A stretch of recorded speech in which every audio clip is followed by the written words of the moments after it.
Hello and welcome. So this is one of my 60 inspirational conversations. And today I have the honor and pleasure to be with this lovely, what have you got on your, I know you as Nicole Barton, but you've got something amazing written on your screen. So anyway, you can tell us about that in a moment. But Wow. Nicole and I have met in person and we have had some other conversations, and it's just a delight and a pleasure to catch up with you.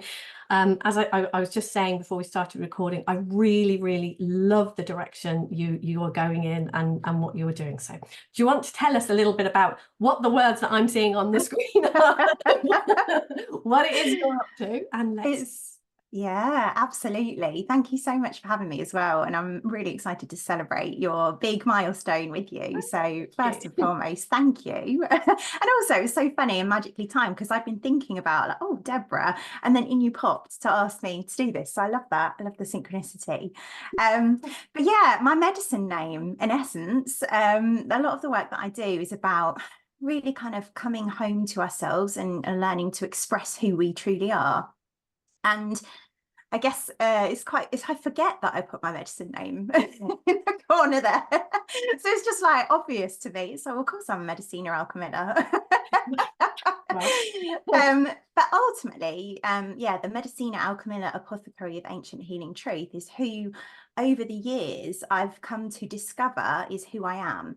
And maybe we can talk a little bit more about that. But ultimately, it's like almost like an energetic measure or the way of expressing who I am here to be in the world. I love that. I love that. That, as I said, one of the reasons we have known each other a little while, and one of the reasons you were one of the people that I reached out to, is because I have watched you step into. I'm not even going to attempt to say your that name. I have watched you step into the being of that. I have watched you step into what you're doing with that, and it's been gorgeous to watch and to see your clarity. You move into that clarity of who you are and find who you are.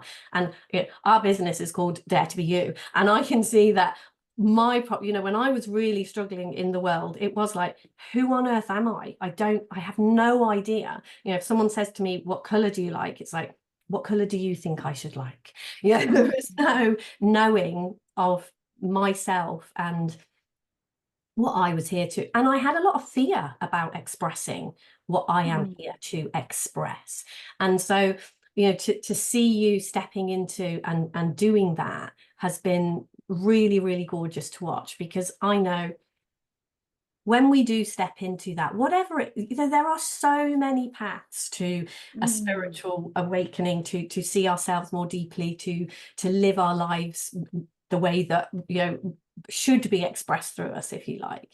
And it's so beautiful to see you find your path and do that. So Thank you so much. That's so, as I was just saying before, it's so gorgeous to receive that kind of like reflection back. And yeah, there's so much in that, and particularly in the fear, because I think that was also something that was very much present for me as I started to more and more express in the world who I am, and even discovering it. I think when we last spoke, I was probably teaching 3 principles, which is kind of very different to the work that I'm in now. And we can maybe talk to that a little bit more, because I think there's some beauty and something juicy in that.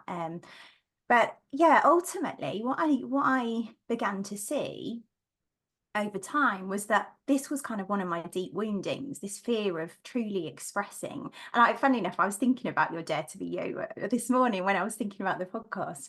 But that was one of my core wounds. And what helped me, and I love what you say about we all have our own different paths. I almost see it as like, there's lots of different islands. I'm going to use the word healing. There's lots of different islands in our journey of healing. And you could use the word expansion, or, whatever other word feels not kind of like the quick fix. I use healing because that makes sense to me. But ultimately, there's kind of like lots of different islands that we journey through. And that kind of, for me, feels like how my journey has been. Like, we kind of learn things at each different island. And for me, the reclamation of my feminine power, magic, truth was almost like that, another island along the journey, which didn't diminish any of the work that I was doing before. So like, I still see the island of 3 principles, for example, as like deeply important along that journey. I'm going to pause there because I've forgotten my point. maybe there's some things jumping out at you.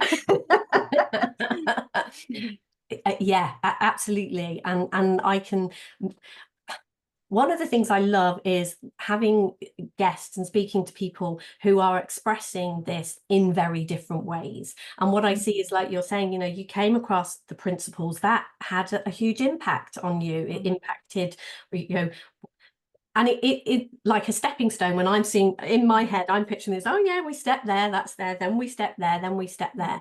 And I think we are always, whether you use the word expanding, healing, growing in consciousness, like you say, it doesn't matter what words you put on it, but we are not static. We don't stay still. You know, I am not saying the exact same things. I kind of am, because I believe that it all points, you know, there are many ways to journey up the mountain, or whatever you want to say it. But equally, you know, what I have seen since coming across the principles, I would say as well, you know, oh, it has expanded and changed what I've seen, what I'm sharing. And even I can remember having this real idea that the 3 principles are right, therefore everything else is wrong. And that was a stage on the journey. You know, and at that point, I wouldn't have been having a conversation with someone who was going to be speaking in the way that you're speaking today, because I would have put you in the wrong category. I love that. Yeah, I love that so much. I've journeyed with that so similarly as well. And I mean, you know, it's understandable. The work that I share now is quite radically different. You know, we're talking about witch wounds. And the me that was like 3 principles would have been like, what, is she bonkers? that doesn't make any sense whatsoever. Yeah, so exactly that. And I think my expansion, and definitely, you know, these 60 conversations, my expansion has been to see that fundamentally what we are pointing to is the same thing. It's all about peace, love, connection. We were talking about, you know, you're getting married soon, and I've just had a new grandson, and got you know, got 2 gorgeous grandchildren, another one on the way, just had one.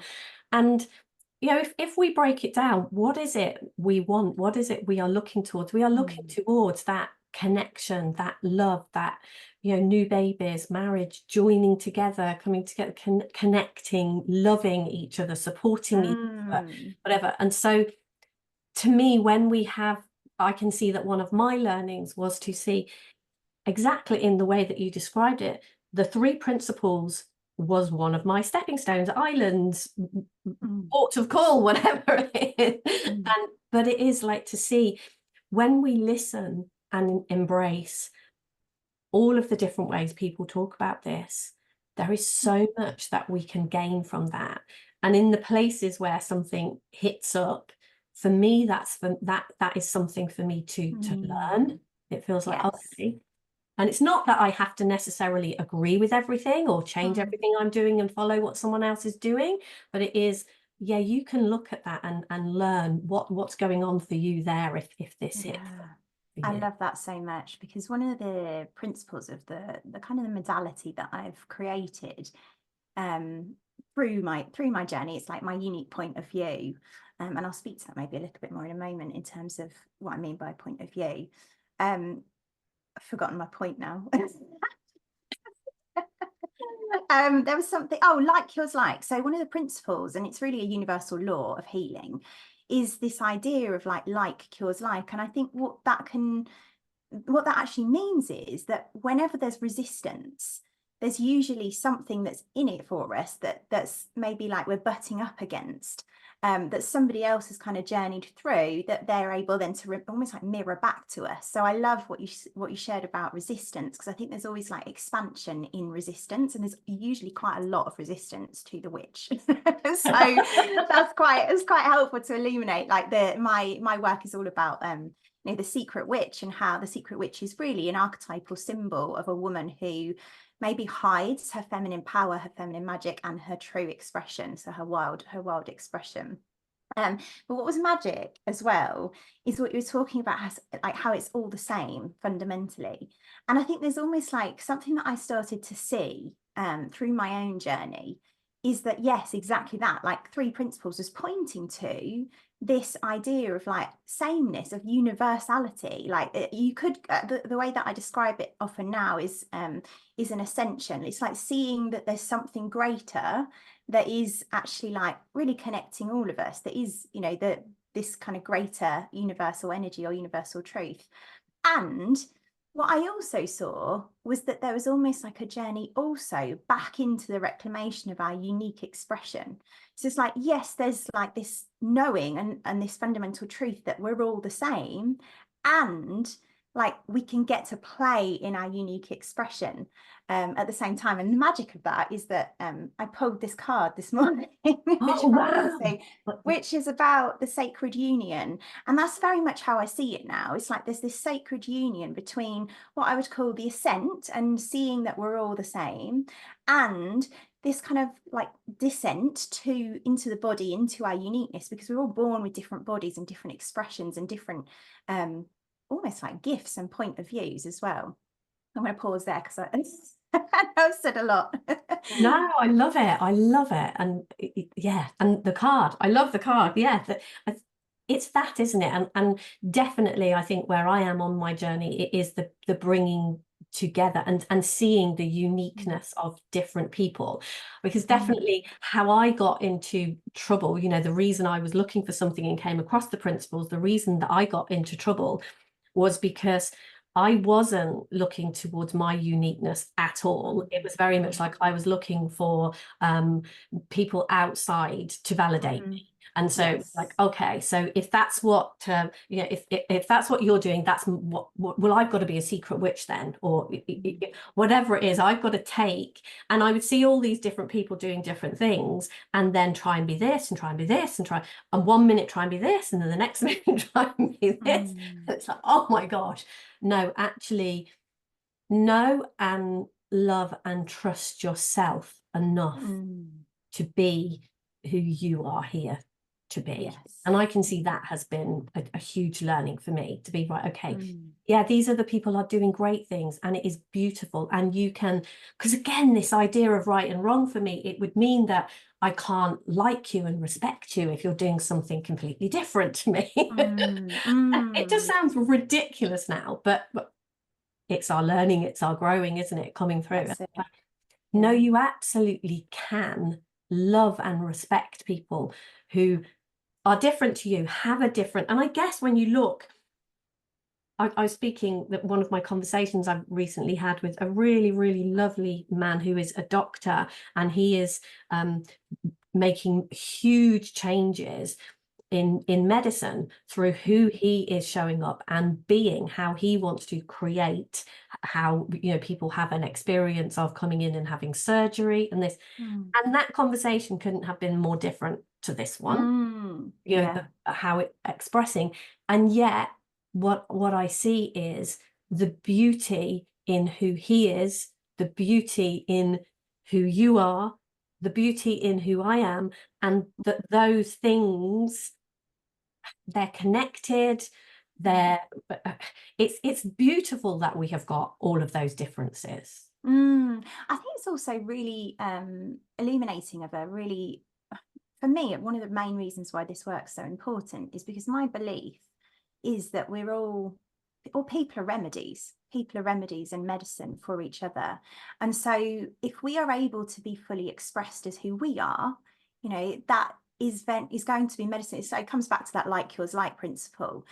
We are medicine for those like us, those similar to us. So those who've maybe had similar human struggles in life that see us go through our own kind of human struggles in the body, like we can, as we heal and learn to kind of express that healing journey in the world, almost like yeah, going through kind of our heroine's journey, like as we reclaim and heal parts of ourselves, that becomes medicine for those slightly behind us in the journey, in their unique expression, who are maybe struggling with the same things. So I very much see, and this is partly really what I teach, well, wholly really what I teach, really, because I kind of work with healers and teachers and guides to help them express their gifts in the world and just even know what their gifts are. So it's interesting that you pinpoint that part of my gift being clarity, because that is ultimately what I'm here to help women seek for themselves. But it's, yeah, there's just so much in that. It's like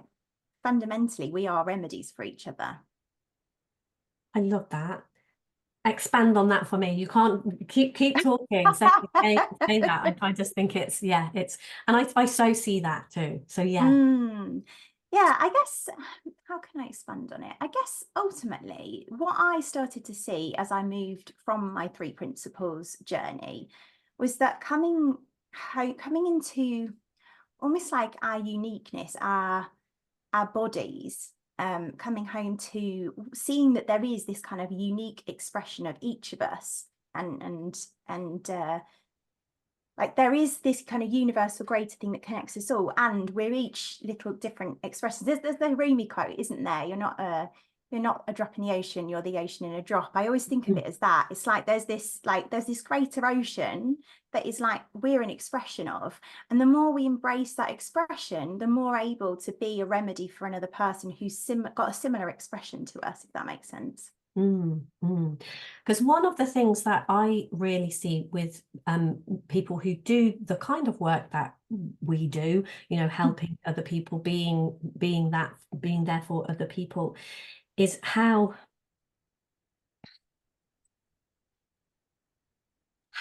difficult it is, if you are a healer or a helper in this kind of way, to do that work in the world and value yourself enough to get enough return energetically, whether that is money or whatever it is, but energetically get enough return.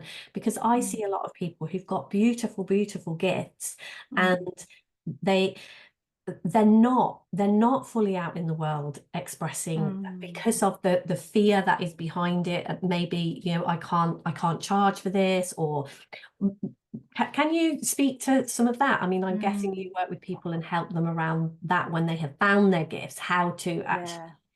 Yeah, and often it's kind of almost like a whole journey of discovering as well.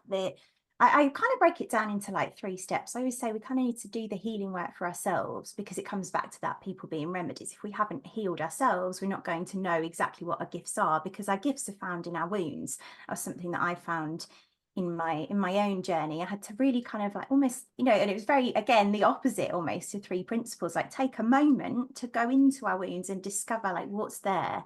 And so there's like almost like 3 phases that aren't kind of linear, but like I see healing ourselves is firstly important. And then as we do that, we kind of discover our gifts and learn how to express them in the world. I'm just trying to remember what your question was. What came to me as you were speaking was this idea of like, and this is something that I really guide women to, so often we can have that kind of awakening. So what you're talking to is like really, really common, and I see all the time, is that we kind of have this awakening to something that's made a profound impact on our lives. And we're like, oh, maybe like I could actually help somebody else with this. And we start to have that opening, like that opening to possibilities. Like, oh, this feels good. Like I would love to bring this into the world. And then all the fear comes in, and I say there's kind of like 3 fears that will happen at this point in the healer journey, where we will fear, well, I could label them in different ways, but fear of our power, fear of our magic, fear of our truth, our true expression. It's another way of saying it would be, you know, we can fear failure, we can fear, we can doubt ourselves, we can doubt magic. There's just all the fears, and being judged as well is another one. So it's like control, approval, and security is another lens that I often just kind of explore that with. And I think ultimately that's what happens, and that's what has us not be able to, you know, have that exchange that we desire, because we're kind of stuck in our own wounding of the healer. And that's very much what my work is about. It's about helping women based on my own journey, you know, like yours, like, so this is what I've journeyed with to heal for myself. And it is very much that a lot of people will kind of shut down their possibility in that fear and kind of feel like, okay, well, this just isn't working for me. Maybe I'm not cut out for this at all. And actually, my point of view, what I've come to see is that this is just kind of like a natural part of the path, but it's just a deeper sign that we need healing, in healing of our inner healer, which is where the witch comes in. Because ultimately, she's an archetypal symbol of the witch and the wounds. And we think about, you know, witches in time gone by being burned at the stake for being their truth. There's a lot that's been kind of passed down epigenetically through our DNA that's like stored in the body, that even if we're not conscious of that fear being something that's there, it's kind of like unconsciously creating for us. And so that will often then manifest in these different wounds of the witch, the healer. I'm going to pause there because I know I've just going quite deep there. To be fair, you can keep it just, yeah, it just makes perfect sense that I can see that when we move into fear from my own journey, like I say, from my own, what I've seen in my own healing, if that's, I can see the minute that I am operating from fear, it's, I mean, I think it was Michael Neal many years ago was saying something, and he said, oh yeah, desperation stinks. And once we get into fear, there is desperation in there.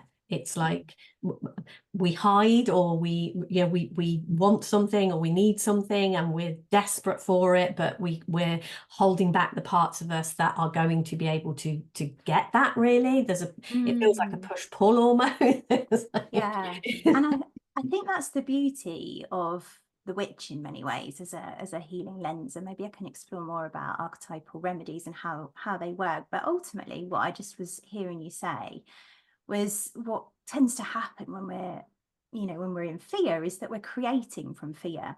Yeah. And I know a lot of other paths teach that we have to do something to manifest. And 3 Principles obviously doesn't teach that. A lot of work is about learning that we don't really have to do anything to create differently. We're already creating. And I think that's the beauty of the work and where my journey has taken me, is I've kind of like almost deepened into that. It's like there's this deeper understanding of, like, when we're in fear, that is just manifesting what we don't want. And I think we talked about feminine power, didn't we? And I think that was one of the biggest things for me in learning to heal my feminine power, was seeing like, oh, I'm actually already powerfully manifesting. I'm just powerfully manifesting what I don't want. yeah. Yeah. And so that's what happens when we're in fear. And I think then the work that I then went into, which was all about kind of shadow work and archetypal work, was what then helped me to begin to change that and stop creating so much from fear and more intentionally create from love. So I would love to, I mean, I don't know, like I've heard all these words, archetypal and all of these, so I would love you to tell me a little bit more. What is that? What does that mean? Yeah. Talk to me about your point of view and what because I everything that you have said makes total sense to me, and I would love to hear the words that you would share it in, because I can see it's no different to what I'm saying. Just, it's like you're saying it in French and I'm saying it in English or something like that. But it's not. And that's the beauty, isn't it, of our unique expression in many ways, because different words will speak to different people. So I love that. It's that kind of sacred union of the same thing. I guess what was the question again? It was about my point of view and archetypal work. I started to work with, I actually went through an initiation that kind of triggered all of this work off when I was kind of in 3 Principles teaching. I gave birth and I had the most horrific experience. Like, it was a really traumatic birth experience. And so I was like, hang on, like, how have I just created all of this? Like, when I felt pretty like, okay, I've got this sorted now. I'm all 3P'd and I know what I'm doing, and I can trust my wisdom.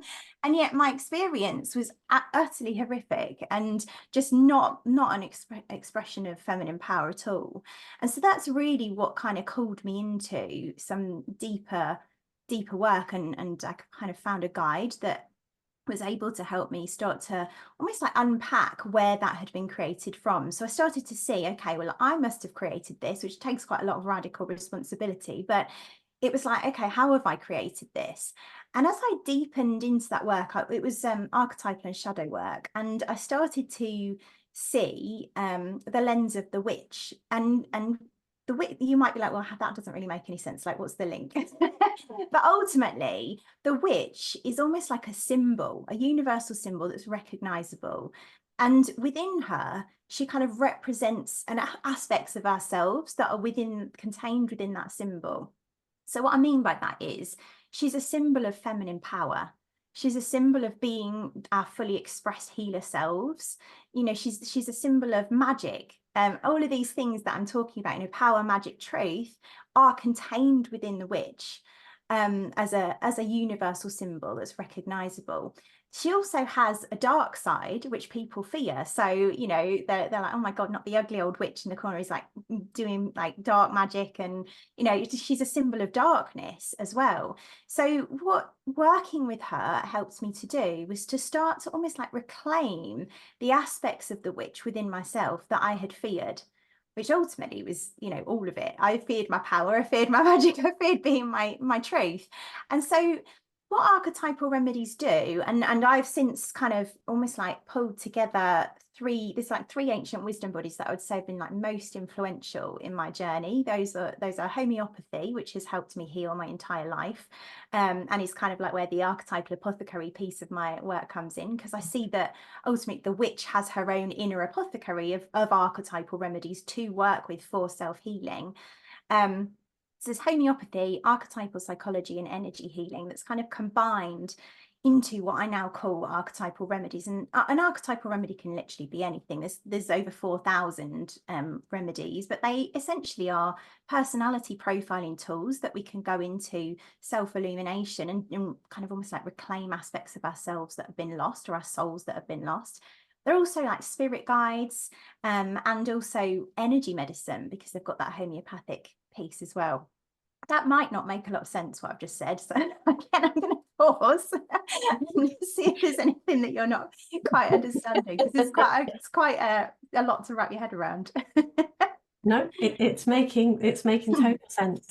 It's making total sense to me. Yeah, to see, because you know whatever labels you put on it, and however it is, it's wherever it appears to come from, we have fears that rise up in us. Like you said, you know, they come from ancient places, our ancestors, whatever.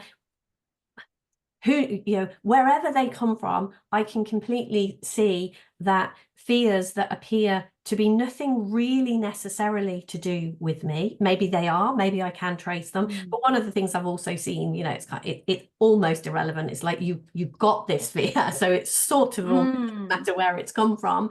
But let's find a way to move from fear into love.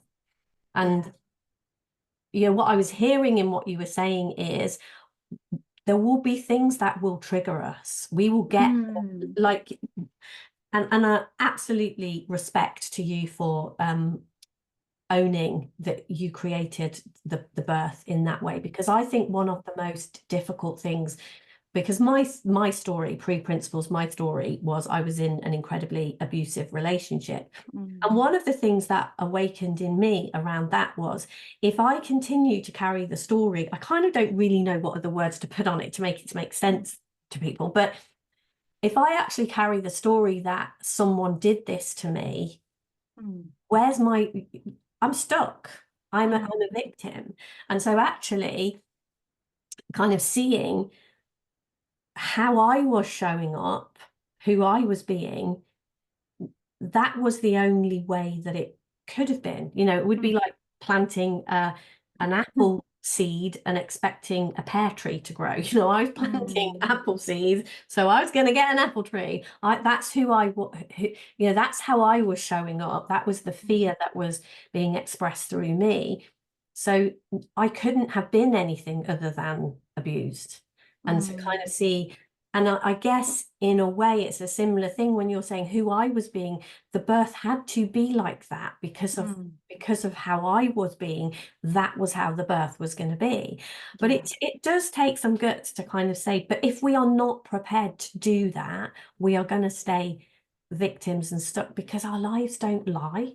You know, sometimes when I look at parts of my life and I think, oh God, that's not going great. Okay. My life isn't lying. I am the planter of that seed. And if I put the blame of that outside of me, I put my power outside of me. And it's like to come back to, okay, however difficult this is, to own what's going on. And I guess that's what you're talking about with, we have to own it to heal it. Yeah, absolutely. And I just want to say again, like, I'm sorry that you experienced that as well. And I think it ultimately, it takes a lot of courage to go there. And I think there's a deep, deep journey that I had and that I guide women into. Something like the first step is learning to love the innocence of, almost like the way I describe it, it's like our inner little girls who created stories around their trauma and then continue to unconsciously manifest that into the world. And like, I think it's so important to really like be honest about the fact that that is innocently created as well. Like, it's something that's so unconscious. And one of my favorite quotes is by Carl Jung, and he says something along the lines of, until we make the unconscious conscious, it will forever direct our lives, and we'll call it fate. And it's one of my favorite quotes, because but it's like, it's just, there's such an importance in honoring our inner little girls for what they have learned to create, the stories that because often, even when we're creating things as an adult, what really we're doing is we're creating from that scared inner little girl who learned some kind of story that she's then continued to believe.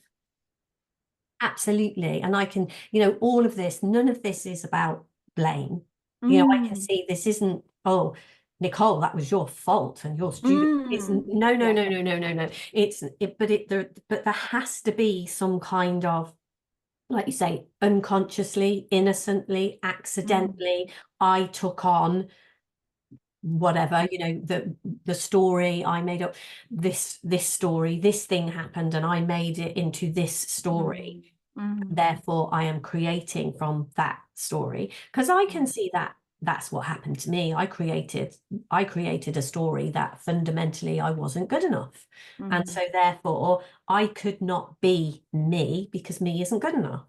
And then the whole trying to be someone different, and then it is, okay, like even I could never have had this conversation and openly said, I love and admire your work. And actually listen, and it's amazing when you actually come back and we're talking here, that there doesn't feel to me like there's any kind of hit up in anything we're sharing. And yet probably if you listen to some of my videos and what I'm saying, they don't sound anything like probably what you're doing. But seeing that, but there would have been a fear in me of disapproval from you, maybe, or I don't even know. But I couldn't have had a conversation like this, because it somehow, because of the seeming differences, the differences in how we show up in one sense, like you said, it's like that must mean either you're wrong or I'm wrong. And so I've either got to show up feeling like you're wrong, or I've got to be wrong. And so I created a lot from those kinds of places. And then it's like, oh, okay. And seeing the innocence in that. I had made the story up that there was a right and wrong. I mean, I feel like somewhere I had a religious upbringing, and I know very much the story of the religion was we have got the right religion. So anyone who isn't in this religion is they're not going to be saved. They're going to die. They're wrong. And somehow I took that on as a possibility. But you can see the innocence. And part of this is like, I really admire what you're doing. And then it's like, okay, don't be fearful about that then. Say that you like that. Say that it is, instead of hiding that and being like, oh yeah, pretend you don't know Nicole because she does this weird witch thing. I love that so much. And yeah, I really honor your your honesty there as well, because I think that's so, you know, the witch ultimately that's the perfect manifestation of the witch and her triggering. Almost like lots of people will feel that and be like, oh well, no, I'm just going to ignore Nicole, put her over there, outcast her, because the witch would have been outcasted. Let's just kick her out of the village. Like, yeah, it's a bit weird. It's a bit weird. Yeah. And yeah, there's so much healing in what you just shared. And I'm wondering where to go. I think just that, yeah, just to be clear as well, I didn't feel like you were kind of saying that it was my fault. I just thought it would be helpful to illuminate, because I think one of the things about this work, people can tend to go into it and start beating themselves up. And I think that piece about love is really, really important. Ultimately, the way I see healing is about loving the parts of ourselves that have been innocently creating from wounding or from shadow or whatever you want to call it. Because similarly to you, actually, and this is again kind of almost like part of the witch, is that piece about thinking that if somebody else is right, we must be wrong. That was a similar story for me, and I think is then why that manifests as us not expressing our truth, because it's like, well, if everybody else is right, then our truth must be wrong. And I'd learned a similar story my little girl had. One of the beauties of the archetypal work is that it's almost like a lens. These remedies offer us a lens to go in and start to, like, they're symbols that help us start to illuminate what's been unconscious, because largely the stories that our little girl has created often are unconscious, and yet they will partly be conscious by the way that they kind of start to show up in our bodies. So for example, with me, you know, it was womb pain or exhaustion and burnout, and, you know, lots of different ways that my body was revealing that actually there's something here to look at. And I think that was just something that was almost like a misunderstanding for me in the 3 principles, that was like, okay, well, it's just a thought, so it doesn't matter, I'll just dismiss it. Whereas actually my body was going, well, hang on, like there is something here that's a thought and it just wants love. So let's look here. And I was going, no, because I don't need to do that. Like, just ignore, it's just a thought. And yet that thought then kind of sat here behind me, unconscious, kind of like in this shadow bag, kind of like just ignored, pushed to the side, suppressed. And then it would go into my body, and my body would be like, hey, there's something to look at here. And so that work through archetypal remedies helped me to start to go, oh, what's that story? Like, bring it out, look at it, love it, and reclaim the gold of it. So I'm trying to think if there's a good example of a remedy. I mean, archetypal aurum is a remedy that I work with for feminine power reclamation, and obviously aurum is gold. Well, maybe not obviously, actually, but aurum is gold. Yeah.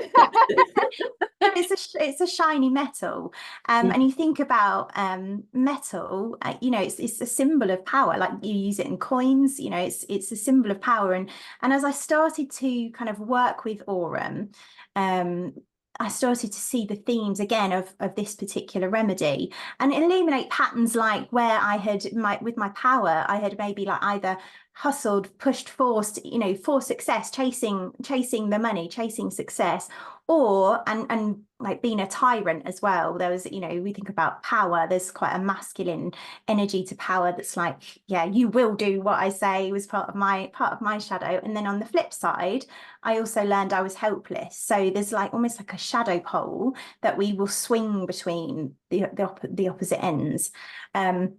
And so there was very much a part of me that felt helpless, and I had to really learn to get honest about those parts of myself and look at them with love and learn to love them in order to be able to, like, almost heal and alchemize and fully express the gold of gold, which is just being in my full feminine soft power. Like, it's almost like the queen archetype is how I see gold. So there's like kind of like learning to be in life from grace, from love, from an open heart, you know, all of that sort of thing. And I call that feminine soft power.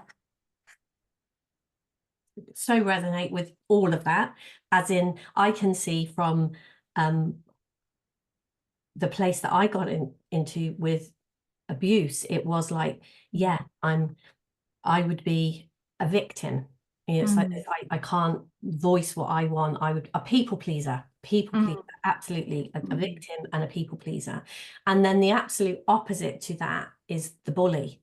Yeah. And definitely there were moments I can look back and see my go-to is people pleaser, victim. But when I come out of that, I mean, for me, the way that I express the things that you were talking about, it's like I'm people pleaser, victim. I jump straight to bully. And actually, where learning to understand, learning to see that in myself, there's like a beautiful place of balance in the middle where you're clear, you know who you are, you're coming from love, because both of these are coming from their fear stances. I'm people pleasing because I want you to like me. So who do you need me to be and what do you need me to do? I can't, I'm not going to express any of what I think or I know because I need you to like me. So I need to be the person that you're going to like. And then the other end of it would be, okay, that's not working. On the odd occasion when something would come up, right, I'm going to force you to like me then. The bully energy, and kind of seeing that middle ground is self-acceptance and self-love, so that's what I'm expressing outwards. And when it's coming from in me in that way, that's what I'm going to get back. And even if it is somebody not liking me, but more of a, it doesn't seem to, like, on the extremes, it feels like we get the extremes reflected back. And yet when we're in that place, even if we are not someone's person or something, it's just, yeah, you're just not my person, not the I hate you or I need to control you or any of those kind of. So everything that you said, it is, to me, it is that finding that place of balance, from recognizing where your go-to places are and where that springs you to as the polar opposite, if when you are triggered in that place potentially, and what is actually available when we truly move into love and self-acceptance. I love that. Yeah. And I think that was, for me, what was so illuminating about coming into almost like the path of soul, is how I describe it, is I started to be able to see that was what was happening, that kind of pendulum swing, whereas I hadn't before, because I just kind of batted it away, like, oh, it's just thought, it doesn't matter. And so just starting to look into the shadows began to, as Jung said, like, make it conscious, and that was what helped me to heal ultimately. So it just feels like there's such a journey in that and so much resistance. Resistance, yes. I think, like, when you say when we misunderstanding think, oh yeah, that's just a thought, that we can just bat it away or ignore it or whatever, there are very subtle differences, aren't there, in accepting a thought, seeing a thought and not acting on it, and rejecting it, because that the rejection, the ignoring of it, is that creates resistance to it, and then it will come in. But like you say, to me, when it is the fully accepting of it, and how I see it, what it looks like to me is then it's a type of, it's a surrender to it. It is like, I'm not going to energetically get into it. If whatever, I don't know what you would call it, but a thought that isn't helpful to me, an unhelpful thought, one of the ones that you would have kind of thought, oh yeah, I'll just bat that away and ignore that. A full acceptance and surrender to it stops there being resistance to it, but you're not saying it's not there, but it's almost like you're not getting energetically involved in it. Yeah, it's interesting, because I hear what you're saying, and I'm trying to formulate what's come to mind there. There's like it comes back to that welcoming piece. It's like the more that we can welcome and get curious about what's coming up, that thought, and also like just feeling it in our bodies and allowing it to be there. There's like there's information in that feeling that's going to help us to expand, if you want to use that word, or heal. Yeah. And I think that was why such the importance of going into my body, because when I was dismissing the thoughts, which was really, you know, a wounding, a shadow around 3 principles that I was creating, like when I started to really start to listen back into my body, that was when all of this started to kind of shift and change. And I do think there was a huge like coming back home into the body, coming back into like actually starting to listen to the thoughts and seeing the information in them and feeling them in my body and allowing them again. There was so much healing there. There was something else I was going to say there, but it's gone. So maybe I'll pause there and see if there's anything else there. I definitely, I really see it that, I mean, I would say our lives don't lie. And so, and however that is expressed, whether that is pain or something in the body, or whether it is something in relationship to other people, or any, you know, financial, whatever it is, like what to me, when you're saying, yeah, we need to come back home to that, it is, if something in our life isn't working for whatever reason, which would be potentially pain or whatever like that, it absolutely, if, to me, when I came across the principles, understanding that thought was creating what was going on for me, lots and lots of things, like I used to have a lot of allergies, I used to have a lot of headaches, I used to have migraines, and a lot of that just fell away. But then there were other things in my life that were showing up, that were kind of like, that needed. So one of the things that I see with this is sometimes simply looking in this direction creates spontaneous healing. Yes. Absolutely. And sometimes it doesn't. Sometimes some of that, what I call persistent resistance. And I think ultimately what I see around that is that, like, for some people, they don't have the wounding in those areas that needs that that kind of exploration of the unconscious piece. So some people will just immediately have that spontaneous healing, and you know, to a degree I did, like there was huge healing. This is why I say it's not like an either or, it's like this is a 3 principles, and like there's a whole soul piece as well that was really valuable. And I think it's almost like holding that paradox as well. Feminine loves the paradox, and I think we can tend to see it like black and white, and it's almost like there's a whole piece around like not dismissing the body and like being with what's there and learning how to kind of go in and kind of dig deep almost sometimes to see what's unconscious, to see what needs love, and learning to love that and be with it and accept it and welcome it. And we also don't want to stay there. Like there's a whole piece of like, okay, well, what do we want? What do we want to create instead? And like, there's a whole journey therefore of almost like then embodying the new story as well. It's like, well, okay, that's an old story that my little girl's created. And there's a whole like intentional life creation piece, which again is one of the gifts of the witch, of like, how can we create what we desire, what's in our hearts? Yeah.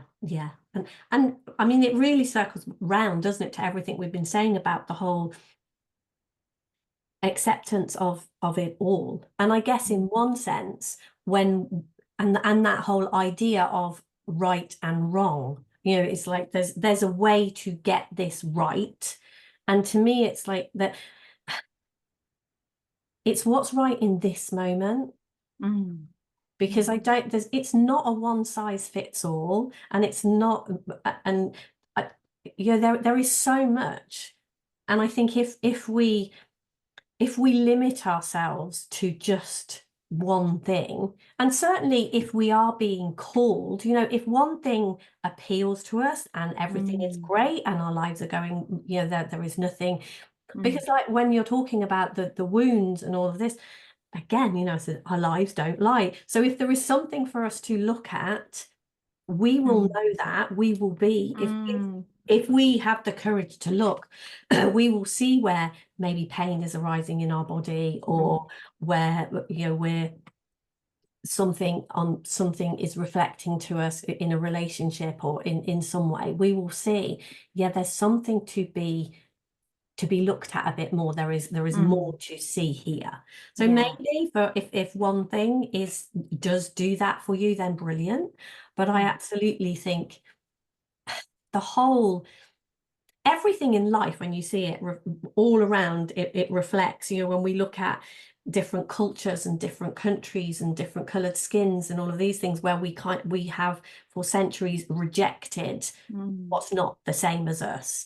And in one sense, it's the same thing, isn't it? Within what happens as above, so below. It's kind of like we do it micro, we do it macro, we do it in all senses, don't we? And we're waking up more and more and more to just see, yeah, actually they might be different. And it's even in the feminine and the masculine, we tend to be, and it seems to be like, to me, it is the inclusion of all of it. And it feels like we have been in a masculine dominated world for a very long time. And it's like, it's not that, again, it's like, okay, we've been in a masculine dominated world. Let's not just go and say, okay, so we need to get rid of men and be in a feminine. It's about bringing back the balance again. Yeah, it's really gorgeous. And I think there's a whole other exploration we could have on this. That's a topic I could talk on for for hours. But yes, ultimately, and it's a shame because there's so much wounding